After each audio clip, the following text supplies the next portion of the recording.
Hello friends, माध्यमिक academy 2.0 का स्वागत है। तो मैं आपको फिजिक्स में टॉपिक वाइज तैयारी करवा रही थी, जो कि सभी कॉम्पिटेटिव एग्जाम के लिए इंपॉर्टेंट, चाहे आप एसएससी की तैयारी कर रहे हो, चाहे आरआरबी की। तो टॉपिक में था हमारा यांत्रिकी। इससे पहले मैंने पार्ट 1 में आपको 33 तक करवा दी थी। इसके आगे आप 34 से ले लेते हैं। 34 नंबर है, एक लड़की झूले पर बैठी स्थिति में झूला झूल रही है, तो उस लड़की के खड़े हो जाने पर दोलनों का आवर्तकाल क्या हो जाएगा? तो इसका आंसर होगा ए, कम हो जाएगा। ठीक है। नेक्स्ट है, घूर्णन करती एक गोल मेज पर अचानक एक लड़का आकर बैठ जाता है, तो मेज पर जो मेज का कोड़े बेग होगा उस पर क्या प्रभाव पड़ेगा? तो इसका भी सेम आंसर होगा, कम हो जाएगा। यदि किसी चलती हुई वस्तु के बेग को 2 गुना कर दिया जाए तो उसका या उसकी क्या होगा? इसका आंसर इसका होगा सी, गतिज ऊर्जा 4 गुनी हो जाती है। किसी पिंड के द्रव्यमान तथा भार में अंतर होता है, क्यों? क्योंकि इसका रीजन क्या है? क्योंकि जो द्रव्यमान मास होता है हमारा, वो एक जगह स्थिर रहता है, जबकि जो वेट होता है वो हर जगह बदलता रहता है। जैसे चंद्रमा पर 1/6 गुना होता है। कोई व्यक्ति अगर पृथ्वी पर 60 kg का, तो चंद्रमा पर कितना होगा? 10 kg, मतलब 1/6 गुना होता है। 60 का कर दो। इस तरह से भार जो है वो बदलता रहता है, द्रव्यमान स्थिर रहता है, आप चाहे कहीं भी चले जाओ। नेक्स्ट नंबर है हमारा 38।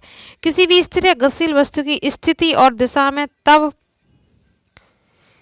तक कोई परिवर्तन नहीं होता जब तक कि उस पर कोई बाह्य सक्रिय ना हो। सिंपल सी भाषा में कि यदि कोई वस्तु गति में तो गति में रहेगी, विराम में तो विराम में रहेगी, जब तक कि उस पर बाह्य बल ना लगाया जाए। तो ये न्यूटन का कौन सा नियम है? ये प्रथम नियम है। ठीक है। किसी असंतुलित बल द्वारा किसी पिंड में उत्पन्न त्वरण क्या होता है? बल के अनुक्रमानुपाती होता है। ठीक है।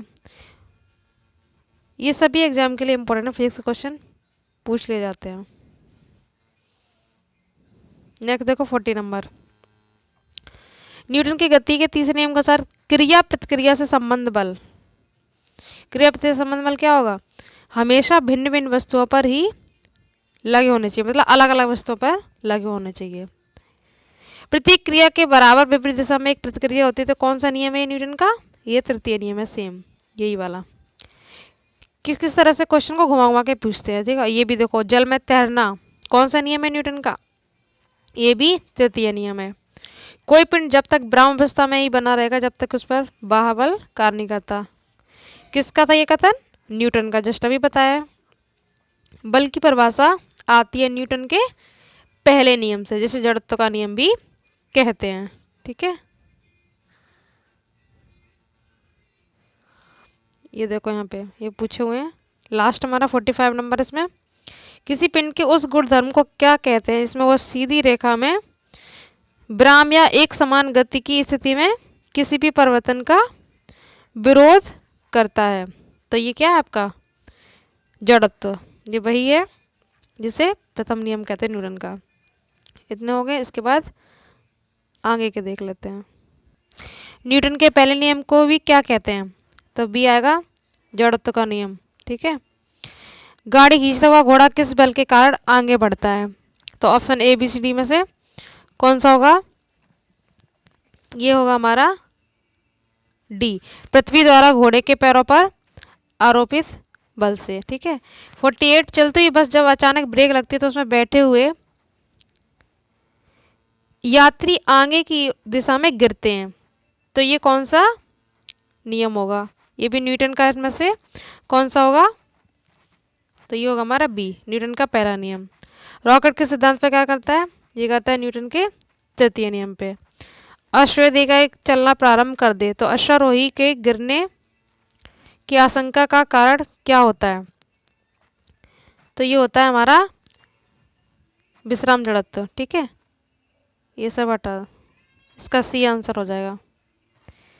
क्रिकेट के खिलाड़ी तेजी से आती हुई बॉल को क्यों अपने हाथ को पीछे खींचकर पकड़ता है? ऐसा क्यों होता है? तो इसका आंसर कौन सा होगा? ये होगा हमारा ए, बॉल विश्राम की स्थिति में आ सकती है। ठीक है। इसका विश्राम जड़त्व था। ये हो गया। नेक्स्ट हमारा बल गुणनफल है। बल किसका गुणनफल होता है? तो ये होता है द्रव्यमान और त्वरण का। जब कोई व्यक्ति चंद्रमा पर उतरता है तो उसके शरीर में उपस्थित, क्या होगा इसका आंसर? ये होगा बी, भार घट जाता है और मात्रा अपवर्तित रहती है। सेम अभी मैंने बताया था आपको, द्रव्यमान भार वाला ये वही है। यदि हम भूमध्य रेखा में ध्रुवों की ओर जाते हैं तो जी का मान क्या होता है? बढ़ता है। शरीर का वजन, ये क्या होगा? ध्रुवों पर अधिकतम होता है। ठीक है,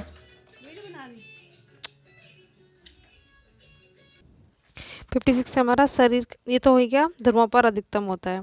ठीक है, 56 नंबर, व्यक्ति पृथ्वी की सतह की तुलना में चंद्रमा की सतह पर अधिक उछल सकता है। इसका कौन सा आंसर होगा?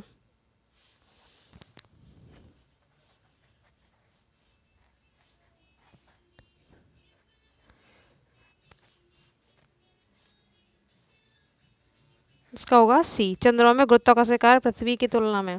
ठीक है, 57, 20 kg के वजन को जमीन के ऊपर 1 मीटर की ऊंचाई पर पकड़े तो कितना कार्य होगा? इसका होगा हमारा कि ऊपर ही तो पकड़ रखा तो कोई भी कार्य नहीं होगा, इसका डी होगा शून्य। ठीक है, शून्य जूल, ये हो गया हमारा डी। एक बार फिर से देख लो इसको, सारे रिपीट कर देते हैं।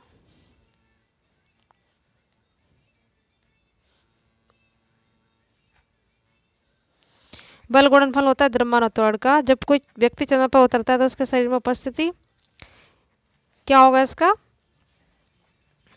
बी, भार घट जाता है, मात्रा आपकी अपवर्तित रहती है द्रव्यमान वाला।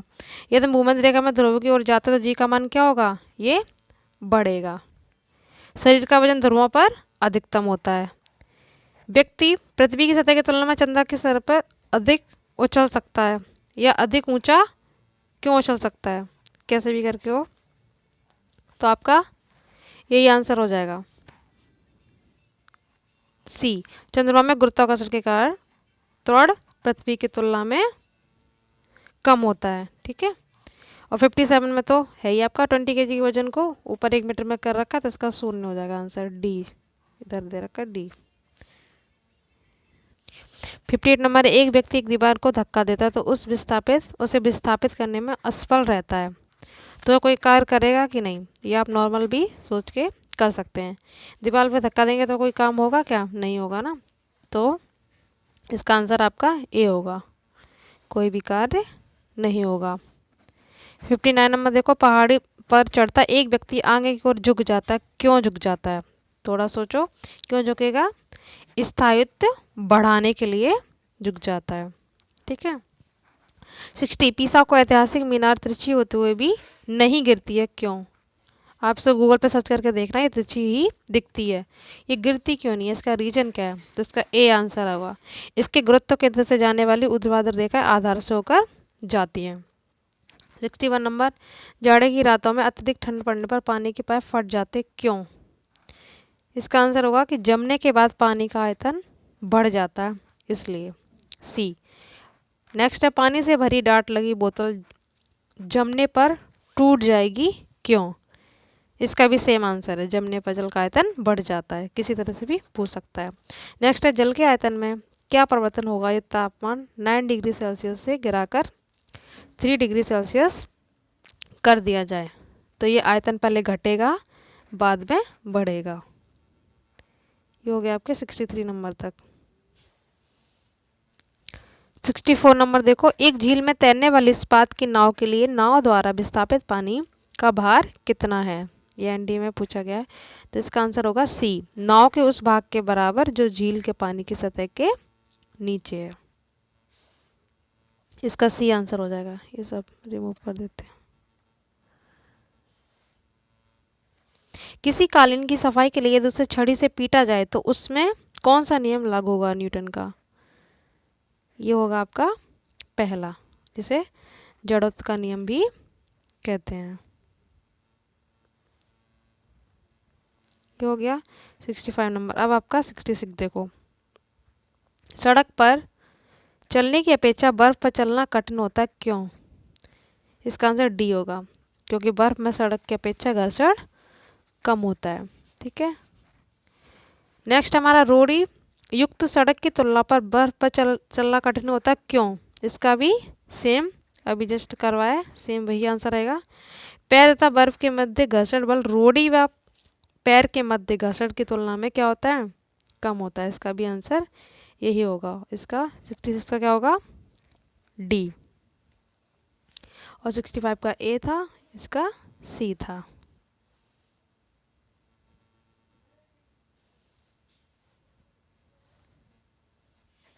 तो बाकी क्वेश्चन हम लेंगे नेक्स्ट पार्ट में। अगर वीडियो अच्छा लगा तो लाइक शेयर कीजिए और चैनल को सब्सक्राइब जरूर कर लीजिए। Thank you so much.